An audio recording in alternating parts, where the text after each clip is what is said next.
சின்ன வயசுல பீச்சில் சிலை பார்த்தேன், அப்புறம் ஆண்ட்ரியாவை பார்த்தேன்.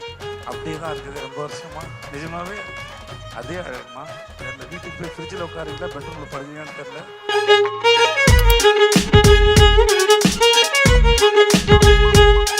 ஆண்ட்ரியா, நான் சின்ன வயசுல பீச்சில் சிலை பார்த்தேன், அப்புறம் ஆண்ட்ரியாவை பார்த்தேன். அப்படியே தான் இருக்குது ரொம்ப வருஷமா. You look same. அது எப்படின்னு தெரியலமா. அது உங்களெல்லாம் கூப்பிட்டு வந்து ஃபாரின்லேருந்து ஆளுங்க வந்து இன்டர்வியூ எடுக்கணும். எப்படி இத்தனை வருஷம் அப்படியே இருக்கிறீங்க? சந்திராவை பார்த்த மாதிரி தான் இருக்கீங்க. அதுக்கு முன்னாடி நான் நர்சூஸ் காஃபி ஏதோ ஆடில் பார்த்த மாதிரியே இருக்கிறீங்க. அதை ஒரு புடவை ஒன்று கட்டிக்கிட்டு அதே முன்னாடி இதே மாதிரி முடி இருக்கும். நான் அப்பையும் பார்த்துருக்கேன் யாரா இந்த பொண்ணுன்னு. இப்பயும் அப்படி தான் பார்க்குறேன் யாரா இந்த பொண்ணுன்னு. நாளை பின்ன என் பையனும் பார்ப்பான் போடுது யாரா இந்த பொண்ணுன்னு.